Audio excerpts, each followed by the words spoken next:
Hey there folks, welcome to the channel. I'm glad you could make it. Let's start off by saying this video is going to be a little unusual, just a little wacky. And if I had to be completely honest, I wasn't going to upload the results of the All Roads Lead to Rome salami, but I know a lot of you, including myself, have been patiently waiting to see this salami in its fullness.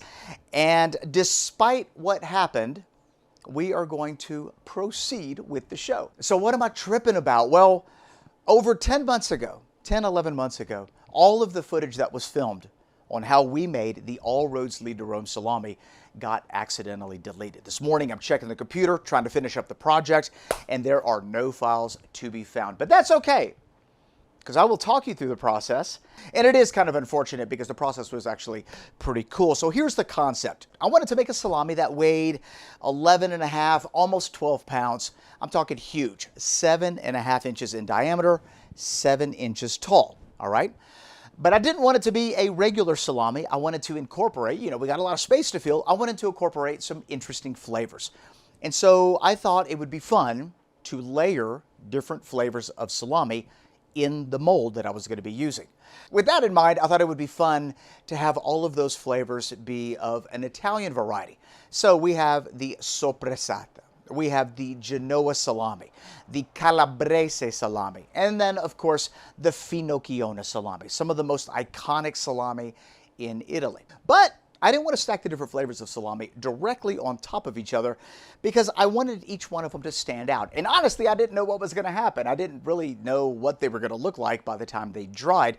And so what I did instead was created salami lines in between each flavor, giving each row its own distinctive space. To make the lines, I used my black salami recipe, absolutely amazing recipe. Basically, it's a regular salami that's colored with a squid ink, so it gives it this beautiful black appearance with a little bit of marbling. And the goal for this salami is that it gets sliced in such a way that you have rectangular slices rather than circular slices. And each slice will have 4 rows of Italian salami. And if it works out the way I imagine, it'll look like a highway or a bunch of different roads, hence the name All Roads Lead to Rome. So there you go, that's the concept.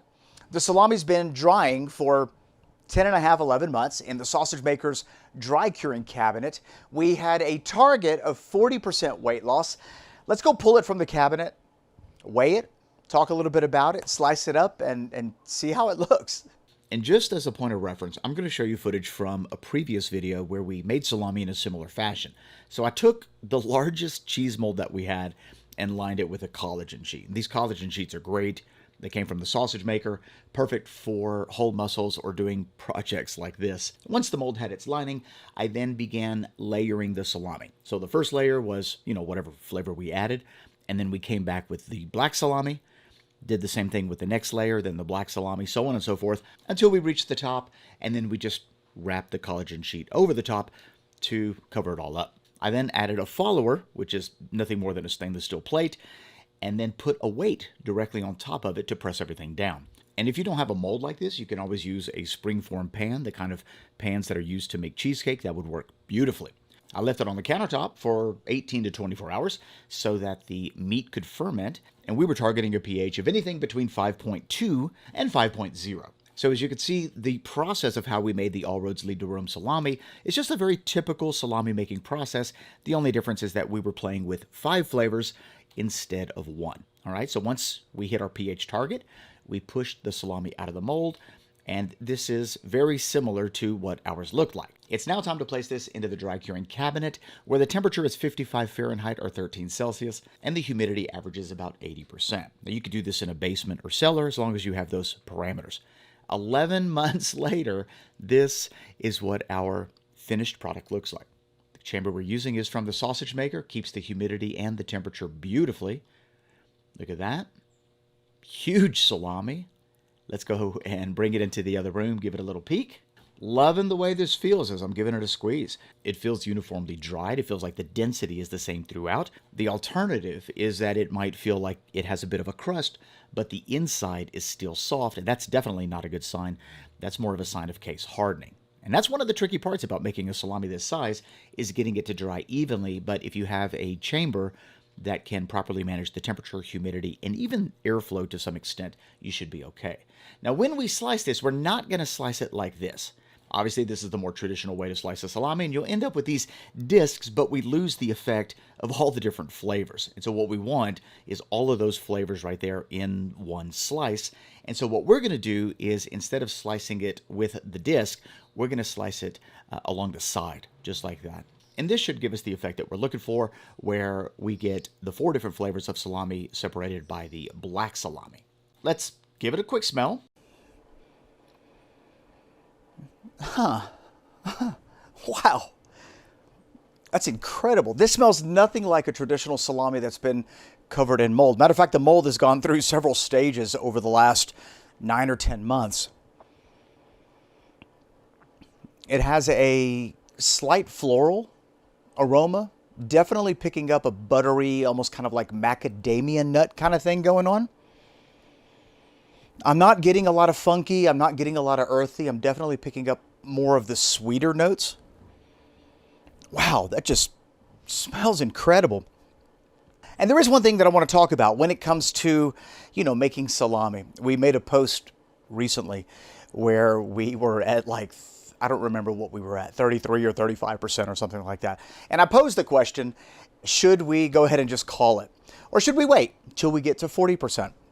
And it was interesting to read the comments, because the comments were sort of divided. Half said, go ahead and cut into it and eat it. And the other half said, you set a target, you should stick to the target. And we decided to go ahead and just let it hang out in the chamber until we did reach that 40%. That took another 6 or 7 weeks or whatever that number was. But it is important to know that when you're making charcuterie, 30 to 40%, even 45% weight loss is acceptable. So if you like, a softer salami, much like a prosciutto, a bresaola, a coppa, things like that, you might pull it at 30 to 35%. If you like it a little more firm, a little bit drier, then you're going to go to that 40, even 45%. But there's no wrong answer there. And so we could have pulled it at 35%. It would have been totally acceptable. 40%, once again, totally acceptable as well. Let's weigh this beast. Our target for this salami was 40% weight loss, or a final weight of 2,895. Let's see where we ended up here on the scale.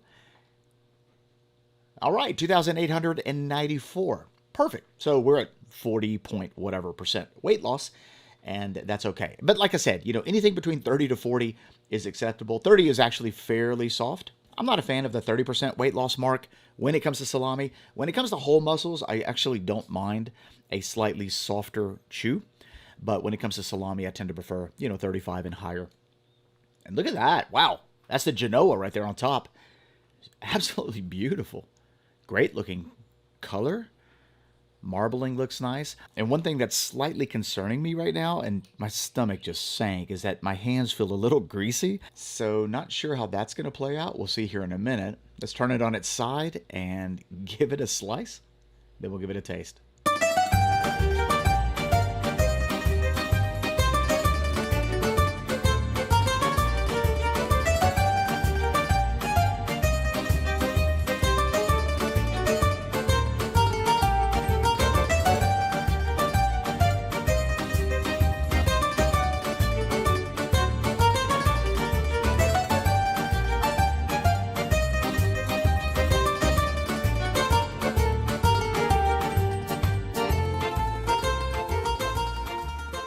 Here we go. The all roads lead to Rome salami. Absolutely gorgeous.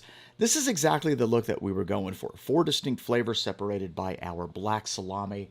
I am noticing some little cavities here, which means we didn't get the bind that we were looking for. And I think my worst fear for the salami has just been realized as I give this salami a little rub. It has an oilier than usual feel to it. And I think that that might have a whole lot to do with the bind that we had, because this may be a smeared fat situation. When you make salami and you smear the fat, a very thin layer of fat that has a very low melting point coats the meat, and it prohibits the meat from binding together. And that's what I think we're looking at here. All right, guys, the all roads lead to Rome salami. Absolutely beautiful. Kind of disappointed with the fat smearing at the beginning, which For me means I'm probably going to be making it again, improving the quality of the bind, and therefore being able to use this salami the way that I, in my mind, envision it being used. Because a salami like this just looks totally different. I mean, when you take it and you cut it in this fashion, you can do all kinds of really cool stuff with it. And then, of course, you've got 5 completely different flavors of salami. Absolutely amazing. So let's just go ahead and give it a taste. I'm just going to tear a piece off of here. This is the Calabrian salami.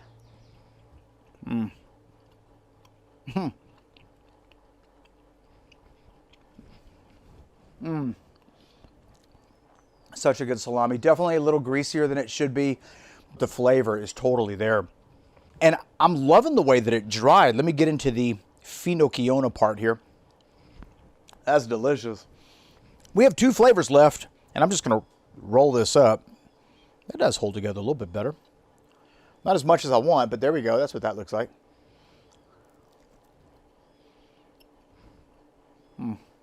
Classic Genoa salami. Beautiful acidity. Wow, that's good. Let's combine it with a little of the sopressata. Here we go. Last bite. Wow, it's so interesting that the flavor of each one of these salamis, and we've made them all in smaller formats, the flavor of these, same exact recipe, tastes, I wouldn't say radically different, but definitely different. They're enhanced in a very positive way.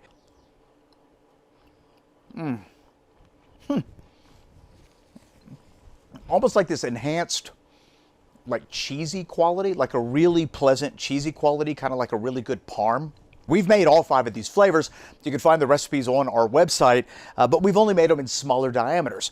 This larger format took 10 and a half, 11 months to complete, and that extra aging process, that very slow aging process, has taken the flavor to a completely different place. Loving the finocchione, I gotta be honest. Man, that's good.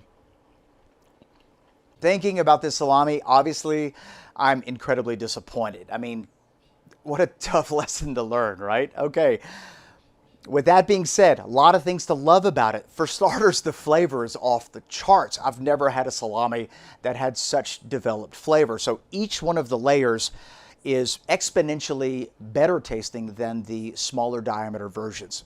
I love the way it looks. This is exactly the look that I was going for, and I love how it dried. I mean, it did take a long time, but we have edge to edge, even dryness, absolutely amazing. Can't complain about that at all. But the bind, wow. I think this quite possibly may be the worst bind that I've ever had on any salami that I've ever made. I mean, just look at that. This just does not hold together. You guys have seen me do the bind test countless, almost every salami video that we make, and we give it a little tug. This does not even withstand the most gentle of tugs, and my hands are ultra greasy. Wow. And it came down to one moment. I didn't check the blades. They were dull. Smeared the fat. And we didn't smear it enough to ruin the salami, but we smeared it enough to ruin the texture. And for that reason, in my mind, this is a total failure. Now, this isn't food for the bin. It is delicious salami. We could put this on pizza. We can add it to spaghetti. We could add it to different dishes, and it'll be amazing. But for what we were trying to accomplish, we did not succeed. Here's what I'm going to do. I'm going to put a link to the recipes used to make this salami. You have the black salami, the Genoa, the finocchione, the sopressata, and the calabrese salami. I'm going to put a link to those recipes. Obviously, you don't have to use those recipes, but they're all fun Italian-inspired recipes, and they taste amazing. And I invite you to give the All Roads Lead to Rome salami a go. If you start today, you might be done before the end of the year, maybe, December, something like that. And I'd love to see your results. Hopefully yours will turn out better than mine. And if you do make it, and you have some photos or a post that you want to share about it, post it on our subreddit page. I'll put a link to the subreddit page in the description box below, because I think others would appreciate, the different attempts at making this absolutely incredible salami. And let me ask you this, since I'm thinking about it. Would you like to see me remake it, right? I feel like we need a redemption version of this particular salami. Maybe we could show the entire process, right? Don't delete the footage, all the different ingredients that was used in it, the drying process, and then slicing it without it being so greasy, having a beautiful bind. Let me know in the comment section below if you would like to see that happen. Wow, what a powerful lesson learned today. I appreciate you being here. If you have any questions, let me know in the comment section below. And if you liked today's video, give it a thumbs up. If you are new to this channel and you enjoyed today's video, be sure to hit that subscribe button and that notification bell so you don't miss a single one of our uploads. We've got all kinds of amazing videos that I think you're going to like. Sausage making, salami making, charcuterie like whole mussels. It's going to be off the chart. I don't want you to miss a single episode. All right, folks, thanks a lot for being here. We'll see you in the next one. Bye-bye. What a wild episode today's video was. I wasn't going to upload it because I lost the footage to the first half. Come to find out we had a failed salami waiting to be revealed. But if you don't already know, I try to operate in full transparency. I want to show you the good, the bad, and the ugly. And although I rarely have failures like this, when we do, I want you guys to see them because you know what? Salami making is all about learning from our mistakes. And what an epic mistake. All right, I hope you don't suffer from the same mistake. Be sure to sharpen your grinder plate and your blade before you make salami, especially if you're going to be making something like this. At least it turned out super tasty.